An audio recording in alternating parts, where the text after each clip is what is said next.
Hello, and welcome to the 6th annual One Crucial Thing. My name is Todd Fetterman, and I'm the Managing Director of North Coast Ventures. For those of you not familiar with North Coast, we are made up of nearly 500 individual investors across 8 separate investment funds. We've invested in over 80 startups, with most of them being early-stage B2B SaaS companies. Along the way, we've met a lot of amazing people, and we're pleased to have so many of them with us tonight to share a key insight or one crucial thing that drives startup success. The lineup includes founders, CEOs, and business leaders from organizations ranging from startups to publicly traded companies. The insights they share will address technology, sales, marketing, leadership, and culture. Add them up, and it's a 60-minute masterclass to help drive startup and high-growth success. After our last presenter, we will email a survey link to all attendees so you can vote for your favorite insight of the event. North Coast will make a $1,000 donation in the name of the winning presenter to a nonprofit of that presenter's choice. Before we get started, I'd like to share a few quick thank yous. First, to our sponsor for tonight's event, Alliance Staffing, which is part of the Cleveland-based Talent Launch, a leading national network of independently operated staffing and recruitment firms. We are grateful for their support and dedication to supporting our region's entrepreneurial community. I would also like to thank North Coast Ventures Innovation Council members. These startups and institutions are strong supporters of the startup ecosystem here in Northeast Ohio. Lastly, I'd like to acknowledge Cleveland Video Company, which delivered the final product for tonight's event, as well as our recent annual meeting. With that, let's get started.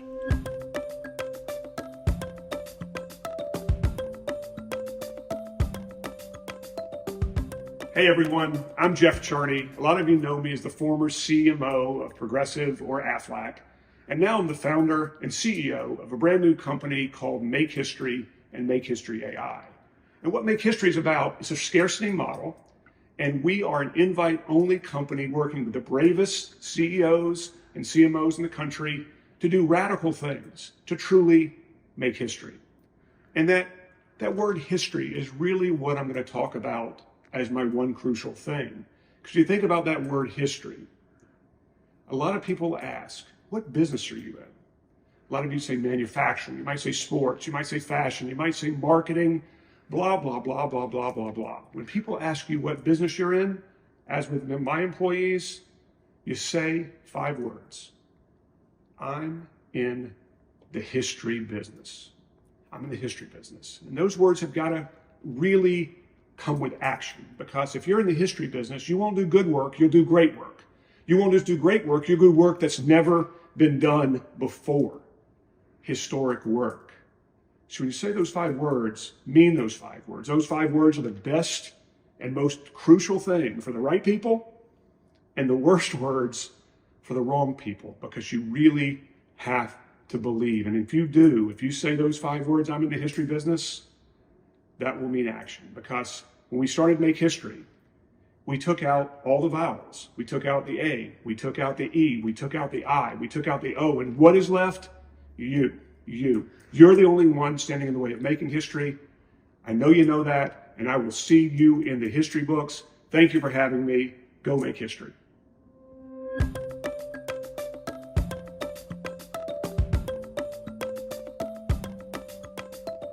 Hi, my name is Charlie Lougheed. I'm the CEO of Actual, and my one crucial thing is empathetic invention.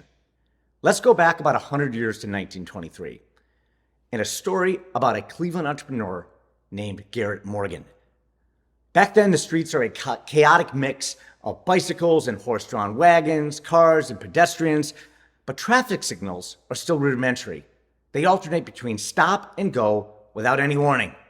And as you can imagine, intersection accidents are happening all the time, and unfortunately are often tragic. Morgan witnessed these accidents, but unlike many that accepted this as unfortunate reality, he saw a problem he could solve. Morgan had overcome a lot of challenges in his life.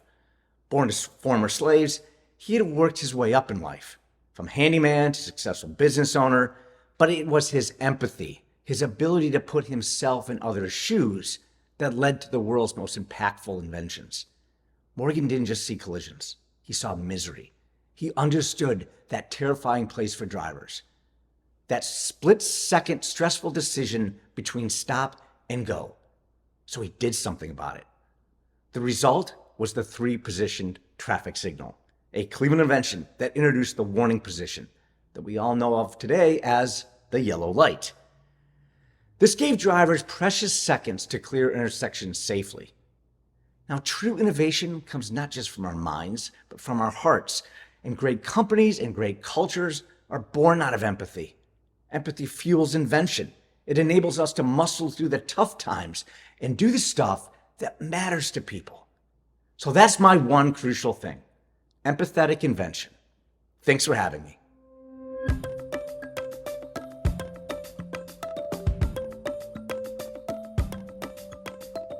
Hey, Mark Abbott, founder and CEO of 90. I want to share with you my thoughts on A players, because I think A players is a very, very important concept for all people who want to build damn good companies to understand. So the concept goes all the way back. It's attributed to Jack Welch and Steve Jobs, but it really was created by a guy named Brad Smart. He wrote a book called Top Grading, and it was all about how to go out and identify A players. That book was followed up by a book called Who, which was written by Brad's son, Jeff, and he has his own consulting company to help organizations find A players. So what are A players? In my opinion, A players are those people that not only do their job well, but they bring energy and new ideas and innovation to an organization. B players are people who do their job reasonably well. C players are people that, frankly, drain energy from the organization, and D players are people who never should have been considered for the seat in the first place. While it sounds amazing to surround yourself with A players, you've got to have a pretty special company to attract and retain A players. A players constantly want to have challenges, and they want to grow, and they want to continue to take on new things.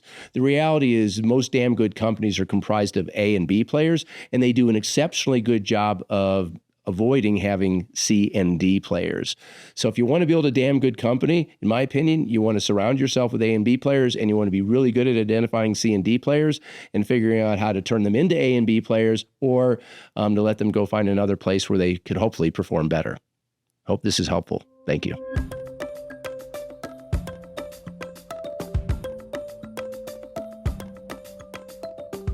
Hi, this is Alex Frommeyer, CEO and co-founder at Beam Benefits in Columbus, Ohio. And my one crucial thing is helping first-time founders build and articulate their company culture. Culture is ultimately defined early on as the unwritten rules of belonging, usually of the founders and maybe a few key early employees. But as the business begins to grow and develop and change, along with it tends to change at least elements of the culture over time. And for first-time founders, this can become confusing and increasingly complex as the culture begins getting defined for you by new people entering the business and new outside forces affecting the business. What we do at Beam is define our culture and clearly articulate it, the behaviors that we want to reinforce and reward, and the behaviors we want to eliminate in the business. We do this by literally writing down not just our core values as a business, but storytelling around key things that have worked in the business, key employees that have done things that have been rewarded and valuable in the business, and then also the things that haven't worked in the business and why we think the way we think or feel the way we feel as a company about any given cultural topic. This allows you to control the messaging and the reinforcement of key cultural principles that are unique to your business, and we think is the key ingredient in keeping teams aligned and focused as a company grows and develops. Thanks for your time.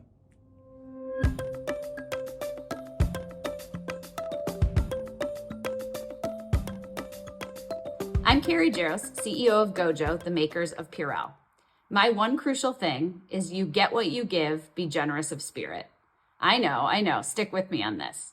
Most startups don't make it, so successfully starting and scaling a company is about defying the odds and surviving the death threats you face every day.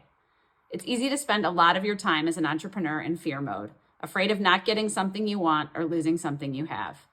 I meet many entrepreneurs and other ambitious people in all walks of life who frankly come across as extraordinarily focused on themselves. This isn't a moral failing. They're working their tails off trying to survive. They've often taken money from other people that they're terrified of losing. They're working 18 hours a day and it's not enough. But there is a trap here. It's a truism that you realize value yourself when you create value for other people. Being selfish and self-centered, even when it's for good reasons, won't get you anywhere. So stay focused on solving your customers' problems instead of your own. Give your team members feedback and coaching and share your vision and excitement with them, even when you're exhausted and scared. Help another entrepreneur who's earlier on their journey than you are. These are all forms of generosity that create value for other people. You can't put that off until your company's big and stable and you have the time and energy for it. Show up as a giver rather than a taker in every interaction, and it will literally change your life. And it will also change your business for the good along the way. You get what you give, so give freely of yourself, and good things will come to pass.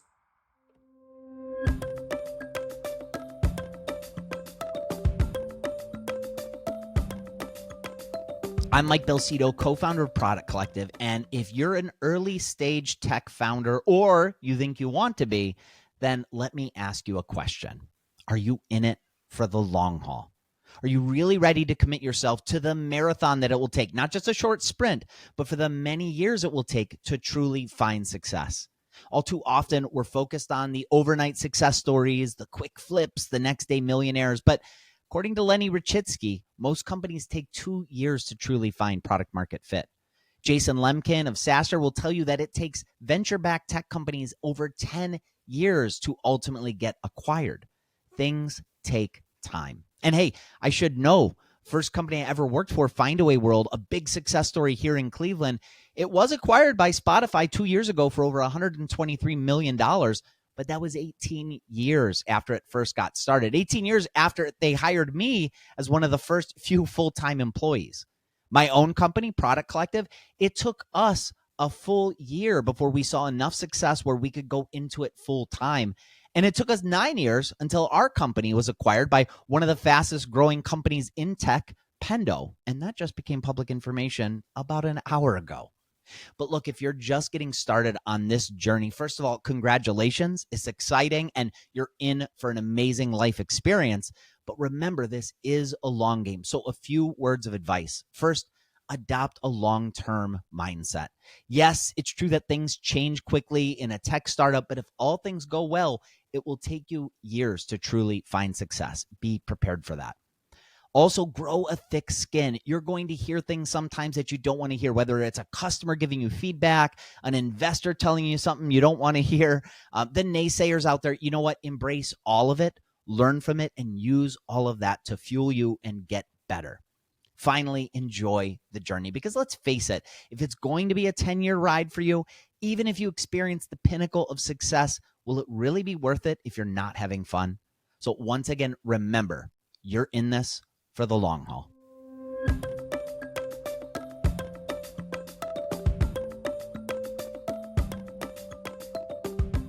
Hey friends, Dan Moulthrop here with the City Club of Cleveland.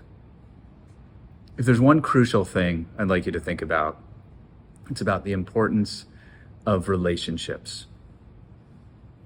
A good friend, a colleague of mine, once shared with me that he believes that listening is an act of love. Think about that for a second. Listening is an act of love. Taking time from whatever it is you're doing to focus on the human being in front of you, to listen to them, to hear them, to recognize the fullness of their humanity. It can sound kind of woo-woo, but when you think about how you lead and what leadership is all about, it can make sense that you can lead with love. After all, relationships are probably the most important thing in whatever it is you're trying to accomplish. Back when I was a high school teacher, someone pointed out to me that kids don't learn because the content is engaging.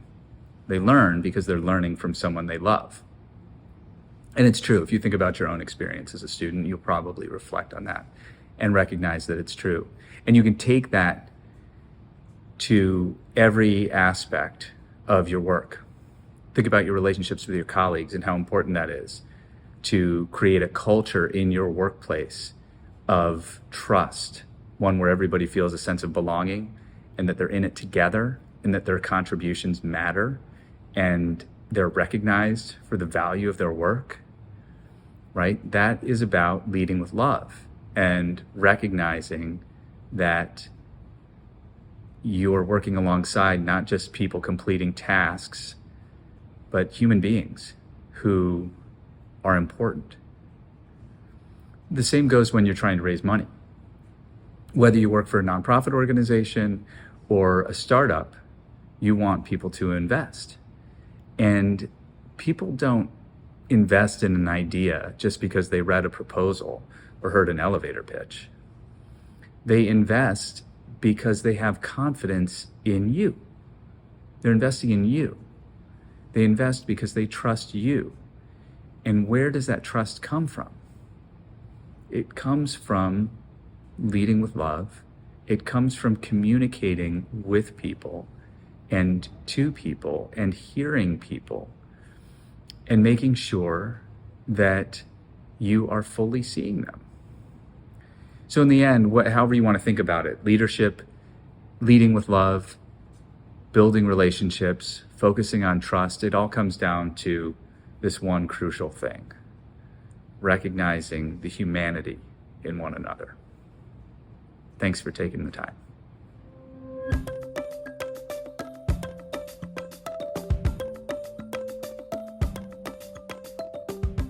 Hi, I'm Ramona Hood, a seasoned C-suite executive, independent director, and founder and president of Athonio, where we cultivate abundance and inspire growth. I am delighted to be with you today to share with you my one crucial thing: getting comfortable with the uncomfortable. In today's fast-paced and ever-evolving landscape, navigating your professional pathway towards abundance requires getting comfortable with the uncomfortable. It is a valuable mindset that will help you grow personally and professionally. So here are a few actionable steps to get you started. Begin by identifying things that you are avoiding or procrastinating to do because of your discomfort. Next, reframe the discomfort and think about the positive. Ask yourself, what is the best outcome, and embrace the possibilities and learnings to come. Regularly set goals that push you out of your comfort zone and track your progress with it. And don't forget to celebrate your milestones and wins. Lastly, leverage your community, your mentors, coaches, including your North Coast connections. By consistently practicing these steps to develop a tolerance for discomfort, you will provide yourself with a powerful tool to leverage. It will put you on a trajectory of intellectual curiosity and ongoing growth. Enjoy getting comfortable with the uncomfortable. Thank you.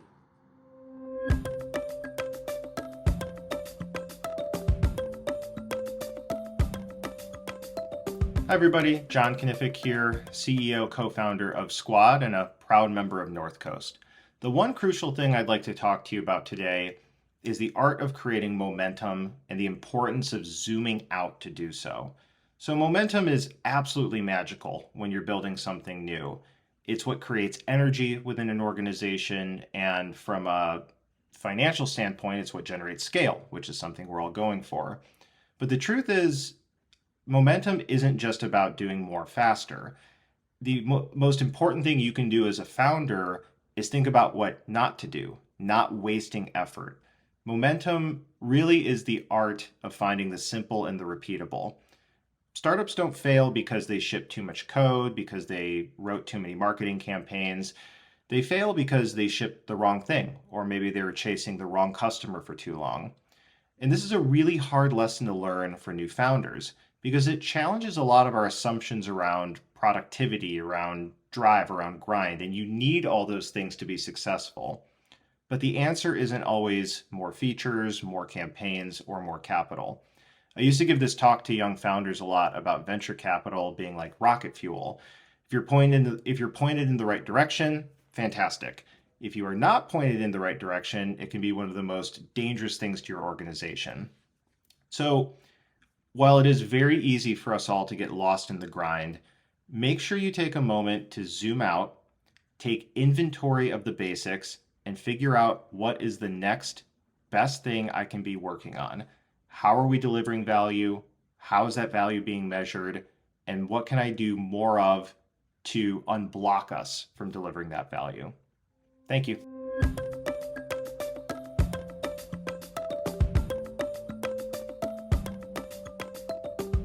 Hi, North Coast. This is Maia Hansen, and I'm here to share my one crucial thing.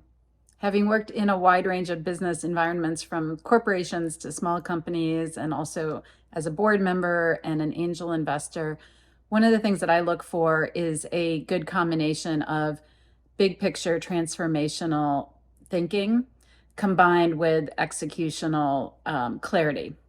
And one challenge, particularly for smaller companies, that I see is that the vision sometimes can lead to an overly optimistic view of what it really takes, and lacking clarity in terms of where you need to get to on critical success factors, whether that's a cost structure or certain milestones that need to be hit or certain relationships in the channel that you need. One founder that I've invested in for a while, and I think has a good balance on this, sends out a quarterly update to investors, which I think is reasonably common. He includes, a summary of his vision as well as key performance indicators. He also closes it with a section that he calls the great, the good, the bad, and the ugly. And I find it super helpful because in 5 minutes, I understand what's going on in the business. But I also appreciate that he's taking time and has a disciplined approach to force himself to write that. And I think having that discipline requires you to, in a very clear way, understand what matters and understand how you're doing against it and how your team can be aligned on that. And I hope that's useful advice. Thank you.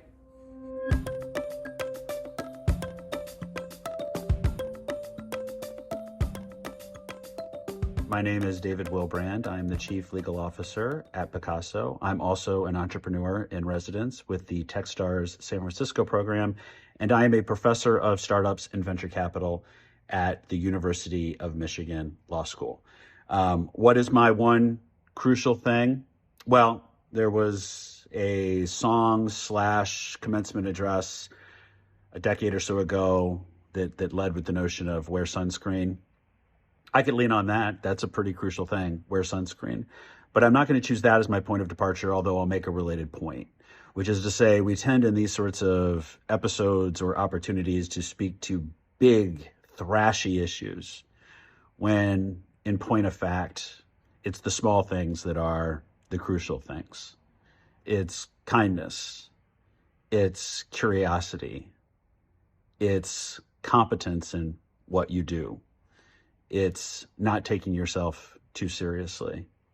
It's a sense of humor. It's approachability. These are all things we know. Someone else would say everything you need to know in life you learned in kindergarten, and we did. We tend to inflate our egos, our self-importance, our ambitions, our hopes and dreams, our necessary impact to outsized and over-engineered levels, when in point in fact we are over-evolved mammals simply doing the best we can on a day-to-day basis in a world that we've constructed that far outstrips our programming. Take it easy. Don't put pressure on yourself.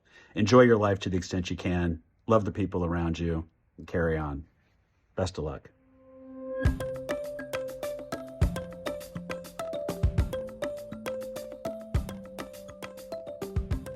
Hi, my name is Lance Hill. I'm the founder and CEO of Within3, which is a B2B SaaS company in the life sciences space. My one crucial thing for B2B organizations would be to use every single customer touch point as an opportunity to better hone your value proposition. CEOs that I speak with, and I can speak my own experience, who talk about what problem they're solving when they get from startup into scale-up phase, that problem is typically pretty different. It has evolved in some way. And the journey between understanding what that real problem is, it's going to make a very vibrant business versus a lot of maybe the early things that you maybe thought or preconceived notions that you have. The faster you can get through that journey, the more likely your company will be successful, and the faster you'll grow and realize the success that you're looking for. And so in a B2B startup company, typically that one of the issues is you don't have a lot of customer touch points. You may not already have a lot of existing customers. And so every single meeting and prospect call that you have, you need to think about it as an opportunity to how to evaluate your value proposition, be very self-critical. Is what we're saying working? Are the things that we thought remain true based on this discussion? The same things that can make us very successful as entrepreneurs, the confidence, the glass is half full sort of mentality that lets you weather the downside, can sometimes make you a little tone deaf when it comes to listening to criticism or listening to things from clients that we could be doing differently. And so when you think about meetings, or at least when I think about customer and prospect meetings, I view them almost as like every single one is a Super Bowl. Every single one is an opportunity to do something better. The preparation that goes into each and every meeting should be really intense. We should almost be approaching these meetings, in my mind, as though we're interviewing for the job of the person we're meeting with. So learn everything we can about their company, about what their latest results were. Learn everything we possibly can about the division this prospect may be in, what they do, what their persona is, what their role is. And then when we're in there and we're presenting and we're talking with them and trying to learn what their pain points are and how our company's solutions can help or where we can go with them together, be very self-critical when that discussion is over and ask yourself a lot of questions. What went well? What could have gone better? What was easily understood? What wasn't? What did they ask for that was maybe slightly different than what we thought? And take that back into your heart. And have the goal that the next prospect and customer call that you have, you're going to be better, more effective, more efficient. And 90 or 180 days from now, you'll be light years better, more effective, and more efficient at having those meetings and winning those Super Bowls to get those early sets of customers and make sure that you are heading in the right direction with your R&D and what you're spending to build new solutions in the future. So good luck. That has worked well for me. Hopefully it works well for you. Good luck. Happy hunting.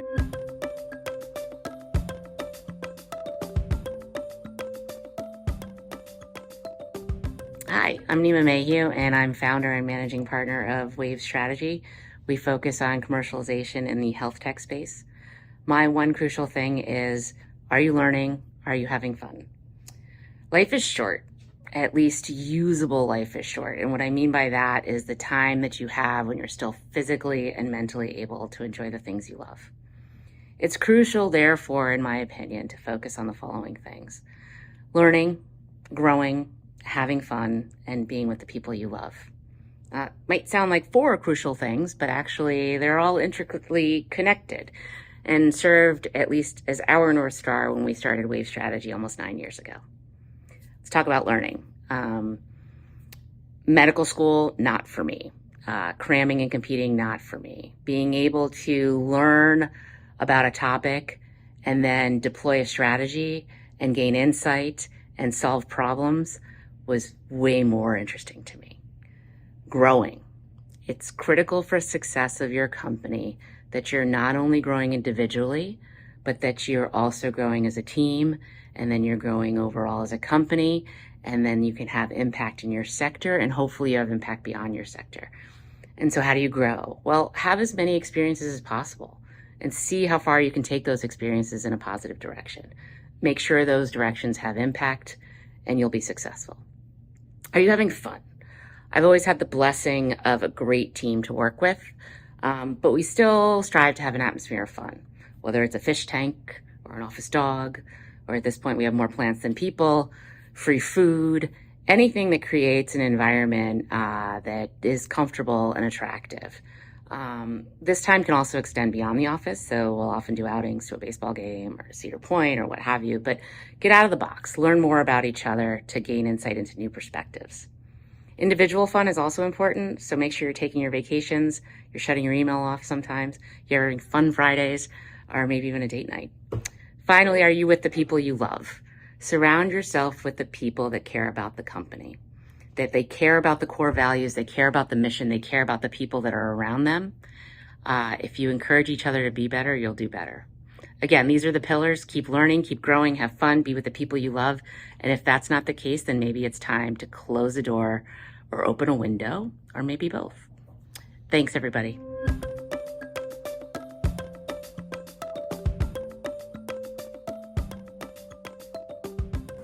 Hey, good afternoon. Thanks to NCV and all of you for inviting me to share some thoughts. I'm Mark Morgenstern, author of The Soul of the Deal, also the managing partner and founder of Blue Mesa Partners. Here's what I'd like you to focus on. We all know that AI is driving global transformation everywhere. It's unstoppable.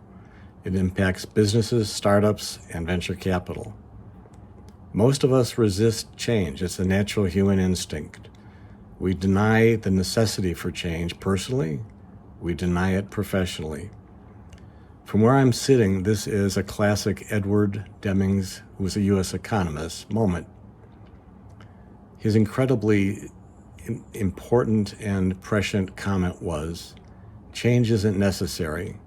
After all, survival isn't mandatory. Think about it. So I'd encourage you to embrace AI as a tool and as your ally. There are definitely legitimate concerns, but there are also tremendous opportunities to capture. Here's sort of a takeaway and a listener alert. AI doesn't close deals. People do. AI doesn't close sales. People do. Remember, AI is not actual intelligence. It is an unbelievably faster way to gather, sort, and analyze data, to generate sales leads, to uncover emerging trends and patterns. And if you use it as your friend, you can test consumers' behavior almost at an individual level. You can explore customers and markets and products you wouldn't have been able to reach or identify without AI. So the optimal response to all of this change by necessity is using AI to expand and redefine your total addressable market. Increase your revenues and profitability. It's always helpful to remember that humans have limitations. It's probably even more helpful right now to remember that humans have indispensable talents and skills. Humans have empathy. Humans have humor. Humans have emotional intelligence. So whether you sell goods, products, or services, or you make and close deals, success will continue to rely on humans to build confidence, to build trusted relationships, to understand and respond to customers' needs, to flexibly and creatively negotiate. Say it with me now. The 2024 one crucial thing, AI doesn't close deals. People do. Thanks for your time and attention.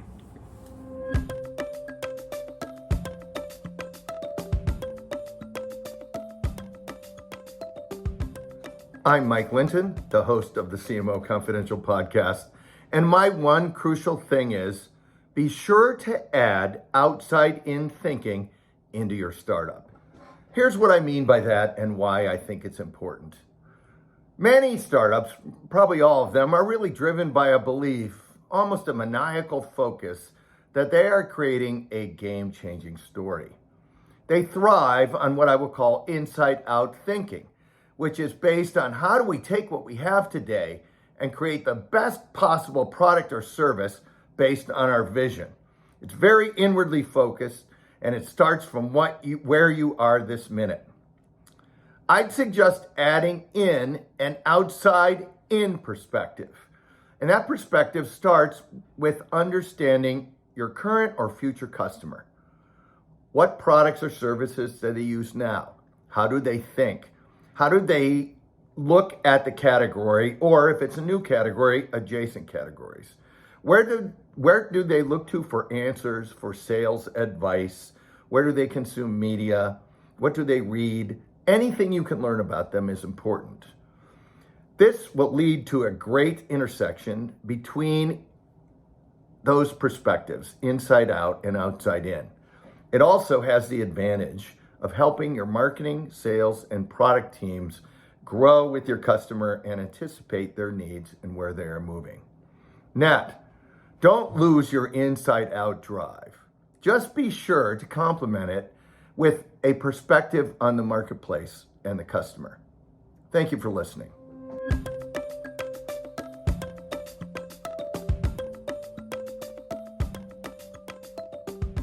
Hi, I'm Tanja Coverdale, and my one crucial thing is happiness.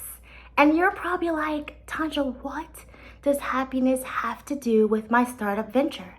Well, my friends, I am here to tell you that it has everything to do with your startup venture and your success. Think about it. Behind the product, behind the process behind the product, are the people behind the process behind the product. And when you create a culture of happiness, where everyone is valued for who they are and what they bring to the table, and they're empowered to be their authentic selves, and they're empowered to be their best selves, you create a culture of innovation with infinite possibilities. Think about how you feel when you're happy, especially as it pertains to your work. Now, recall that it has been scientifically proven that happiness releases certain chemicals in our brains that make us more productive, that make us more receptive and more creative to ideas. And so if you really want to be successful, my thought is really focus on ensuring that your people are happy. Lead by example. What are you doing to cultivate your own happiness? What are you doing to perpetuate happiness throughout your sphere? And once you figure it out, that the key to success is truly being happy, I think you've got it all. So anyway, thanks for having me today. Good luck and stay happy.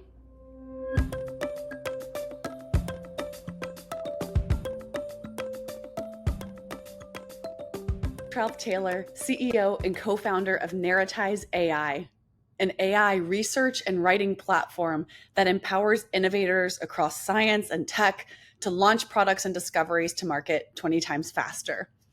I'm also part of a 0.3% of women founders who are venture-backed in artificial intelligence. Okay, my one crucial thing is that innovation thrives on abandoning assumptions. I've been thinking a lot about working against assumptions, pausing and contemplating those things in our world that seem so set in stone, and asking if there's any other way.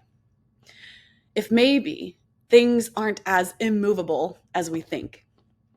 In my leadership in generative AI, I spent a good amount of my time building up my conviction about the absolute most ideal, beneficial, responsible, impactful ways to leverage large language model technologies.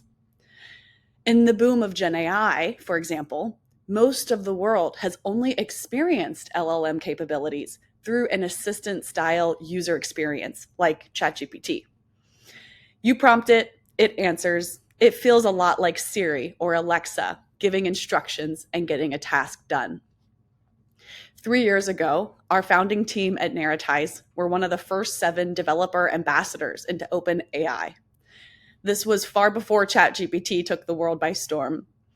The seed of Narratize was born back then, really before the world assumed that prompting an assistant was the way large language models work best.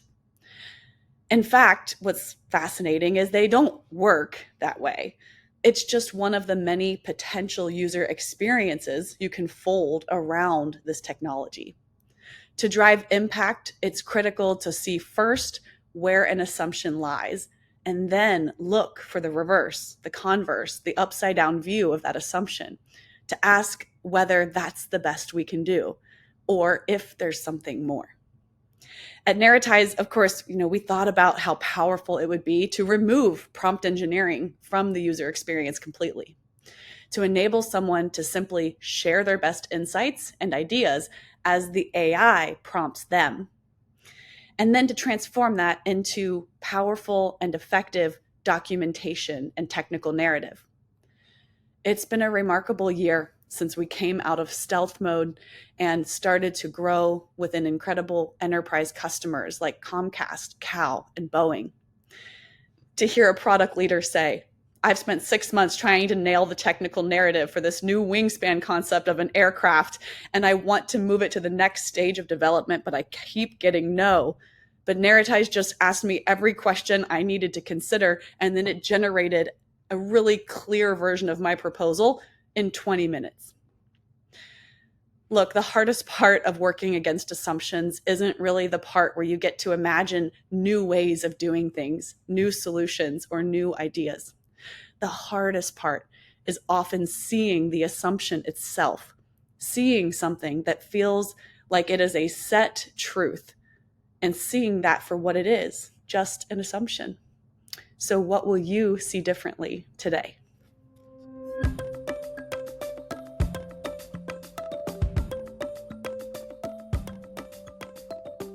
Hi, my name is Ryan Frederick with Transform Labs. Thanks for being part of the 2024 One Crucial Thing. My one crucial thing is you have to understand a problem at an expert level, not only to successfully solve the problem, but to be able to commercialize a product and company around it.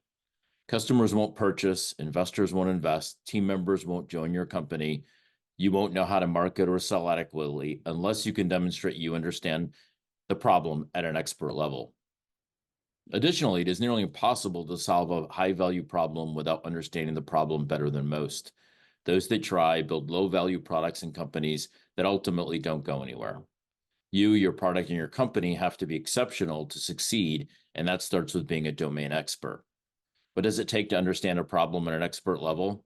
I think you have to be in and around a problem for at least 5 years, preferably 10 to be an expert in it.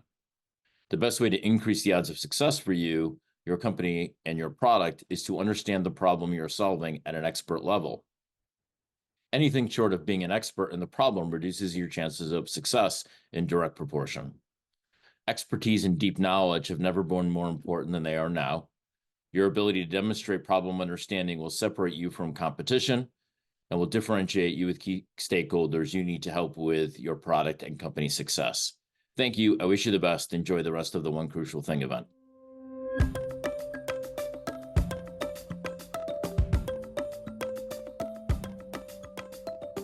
Hi, my name is Dr. Lalu Fayanju, and I am the Chief Medical Officer of Rubicon MD, the eConsult platform, and a subsidiary of Oak Street Health. This is my one crucial thing. Pivotal forces are shaping the future of healthcare. The adoption of AI, the rise of team-based care, the shift to value-based care, and the evolving roles of companies like Oak Street Health and Rubicon MD, where I've had the privilege of leading these efforts, are changing healthcare for the better. AI is revolutionizing how we diagnose, treat, and manage patient care. From predictive analytics that catch diseases earlier to personalized treatment plans, AI is not just a tool, but a partner in improving patient outcomes. It's helping to reduce administrative burdens, allowing clinicians to focus and to get back on what matters most, which is delivering quality care, rather than simply increasing volume. At Oak Street Health, where I've been a clinical leader and continue to practice every week, team-based care is not just a concept, but a transformative force in our care model. By fostering collaboration between primary care providers, specialists, care coordinators, and population health professionals, we're able to treat the whole patient, not just individual symptoms. This approach, when combined with value-based care, rewards better outcomes and preventive measures, moving us away from the traditional fee-for-service model. Together, team-based and value-based care drive higher quality outcomes while reducing costs. Meanwhile, at Rubicon MD, where I've served as Chief Medical Officer for the last 2 years, I've witnessed firsthand how we're bridging the gap between primary care and specialists through our specialty e-consults, ensuring patients receive the right care at the right time, no matter where they live. Together with our partners at Oak Street, we are developing new ways to integrate AI, team-based collaboration, and value-based principles to make the future of healthcare a reality now. As we look ahead, our work will continue to play an integral role in democratizing access to care, leveraging AI to enhance efficiency and drive value-based outcomes. Together, we are rebuilding healthcare as it should be, a system that is not only smarter and more efficient, but also more patient-centered and compassionate.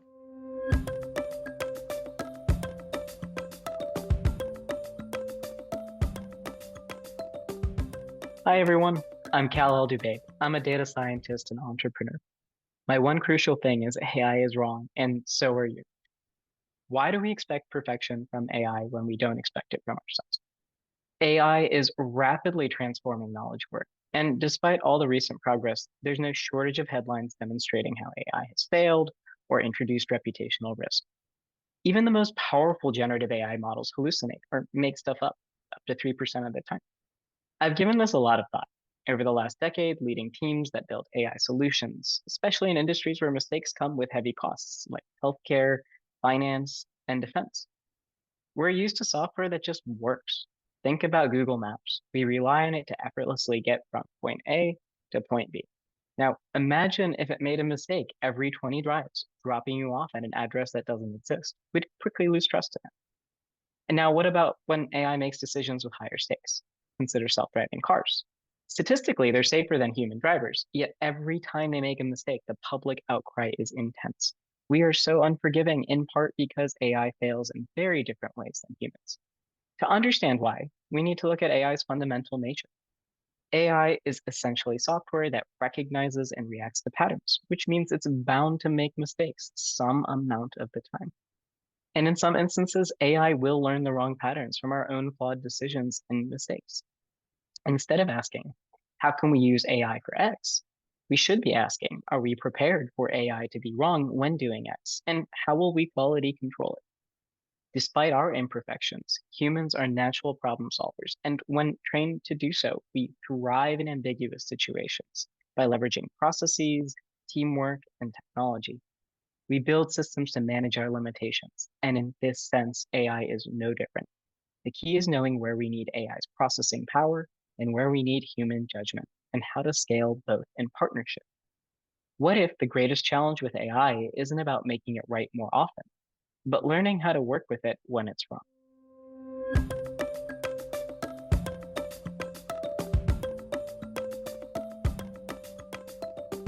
Hello, my name is Tessa Berg, and I'm here to give one crucial thing for success in 2025 and beyond. I'm the CTO at Moulthrop, and I'm the host of the Leader Generation podcast.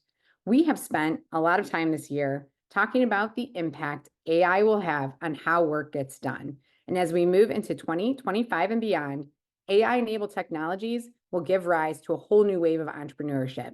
We've always had very ambitious founders, but now those ambitious founders will be able to accomplish things they never have before. They're wearing multiple hats, and they're doing things small teams would have taken like weeks, maybe even years to do. Highly skilled engineers and data scientists will leverage foundational AI models to launch proprietary solutions.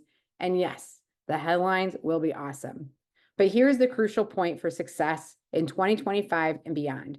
It's not about what we're able to do. It's not about what we have access to. It's not about what we can build. The real key is the ability to capture, translate, and scale human expertise and experience. Everyone is going to be able to build incredible tools, and founders will continue to be amazing storytellers. But if the actual solution isn't built on authentic, well-curated knowledge, and that isn't the foundation of what the problems are that they're trying to solve, they will fall short. They will not be able to scale. We've all heard the phrase garbage in, garbage out.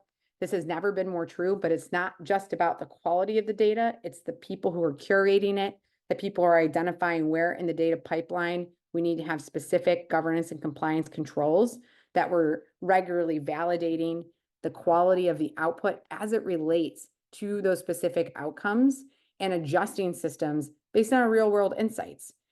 If I didn't have the experience, if I can't articulate the process, I haven't lived it, I haven't seen it physically, then it is really hard to measure and optimize. And as investors, it's vital to look for companies that are not only AI savvy, but deeply grounded and have access to scalable human expertise. And they are driving beyond just product market fit. They're driving value internally, inside their company, and externally. Because when we look at how we're going to apply our human expertise and experience, it's not the same as it is today. And it is going to take learning some new skills, learning some new roles, and knowing what to do when we talk about elevating strategically. The companies most likely to succeed will have solutions that resonate deeply with their audience, and it's going to be backed by authenticity, it's going to be backed by expertise, and it's going to be backed by a commitment to building real skill sets for the future. Best of luck, and thanks for the opportunity to share one crucial thing.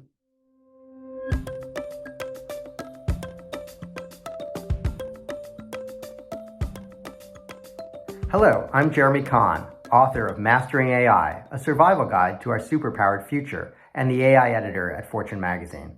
My one crucial thing is keep empathy and compassion at the heart of what you do, especially in this era of increasingly ubiquitous and increasingly capable artificial intelligence. Only humans can be truly empathetic and compassionate because these traits require lived experience. AI software can mimic human expressions of empathy and compassion, but AI outputs in this regard will always be fundamentally inauthentic because AI has no lived experience. And we must avoid a false equivalence between AI outputs and human expression just because of a superficial similarity. It has been disturbing to see Google suggest, as it did in a widely panned Olympics advertisement, that a child should use its Gemini model to compose a heartfelt message to a sports hero, or to see OpenAI suggest, as it does in some of its preloaded prompts, that users of ChatGPT should use that service to compose a message of comfort to a friend. These are precisely cases in which one should not use AI.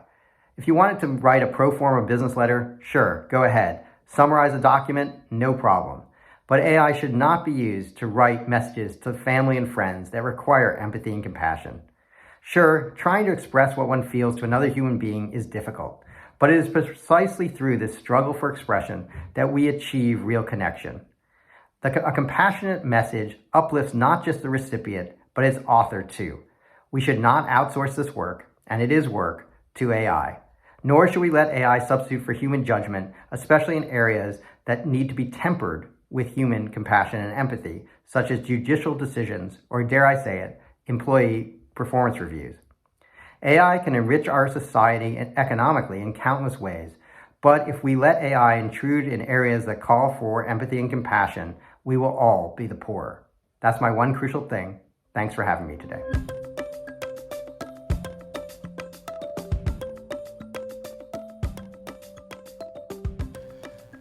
Hi, my name is Joe Polizzi, and here's my one crucial thing. Become known. Your success in your venture is directly tied to your personal brand, your followers, and your network. Now, this doesn't happen by accident. Smart content entrepreneurs plan for this. So here's your game plan. First, what's your differentiated message? What I call a content tilt. In essence, this is what you stand for. A content tilt will help your message in whatever form break through all that content clutter out there. For example, starting way back in 2007, I believed that innovative companies to survive needed a content marketing strategy. It was pretty radical at the time, and it differentiated me.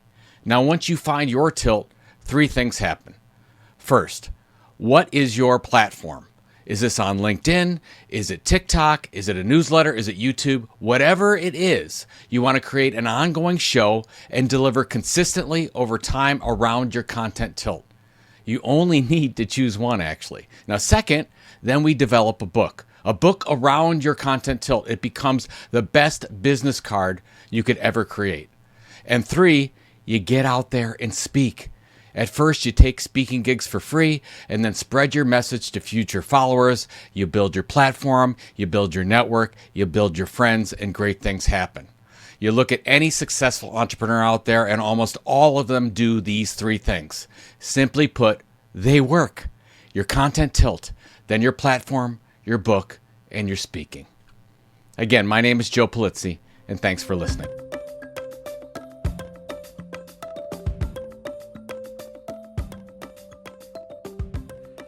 Hi, my name is Nick Barlage. I'm CEO of Rock Entertainment Group, the Cleveland Cavaliers, Rocket Mortgage Fieldhouse, and our franchise operations, which include the Cleveland Monsters, the Cleveland Charge, as well as a couple of esports interests across Rock Entertainment Group's portfolio.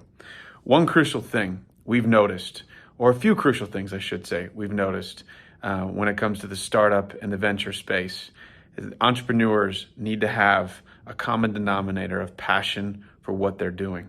At the end of the day, there's a lot of things in the startup space we've seen and a lot of incredible ideas that have created solutions in life for many people in many, many, many different ways.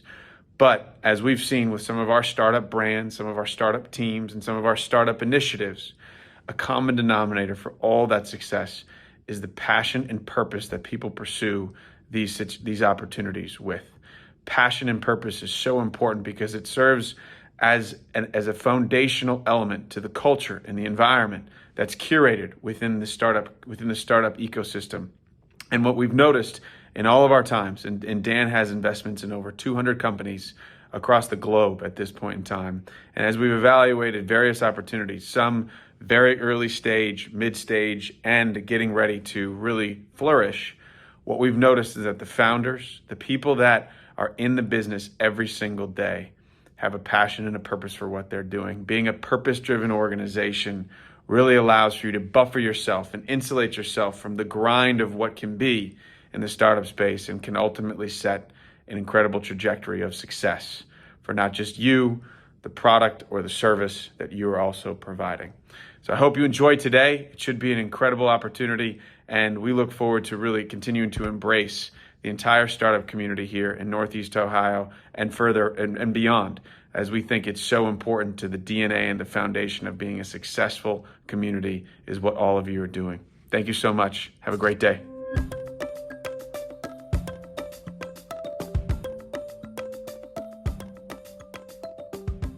Hi, I'm Ian Moore, CTO of Genome Oncology, and today I want to talk about the potential of using generative AI in the fight against cancer.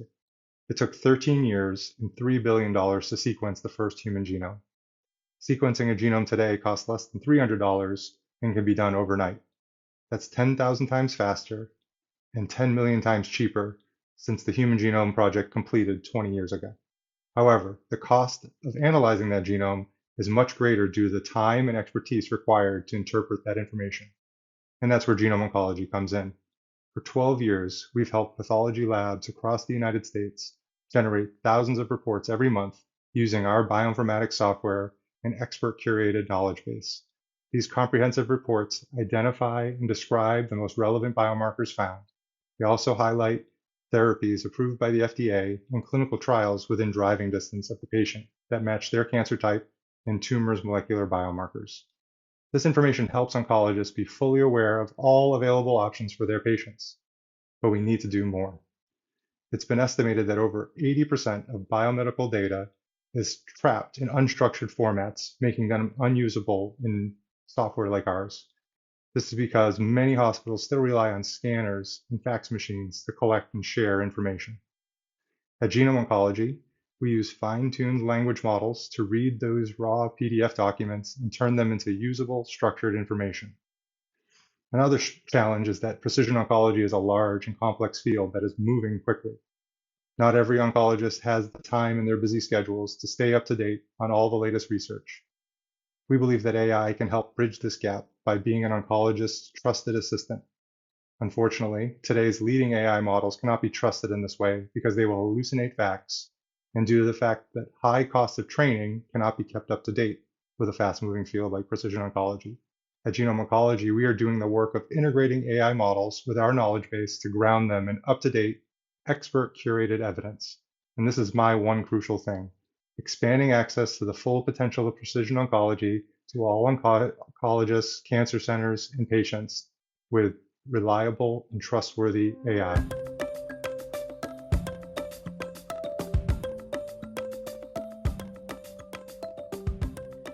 One time I was talking to an investor, and he was getting up there in years, but he had this ridiculous energy. He was the kind of guy who would go to multiple events a week to talk to startup founders about the latest cutting edge sort of innovation. And he'd throw checks behind it, even on the smallest vision with the biggest sort of impact at the end, and really open as many doors as he possibly could. It was awe-inspiring. And so, I asked him, like, where does this all come from? And basically what he said was the best way he could describe it was that he was like a Labrador retriever and startups were a ball. If you throw it, he can't help but do his thing and run. And he asked me, Rich, what's your inner Labrador? And it was a great question because, I told him I found that quite a few years earlier after one crucial thing happened in my own life. At the age of 28, I had an undiagnosed aneurysm actually rupture in my head. And, many people die from this or are paralyzed. And I had to learn how to read and write and talk and walk all over again.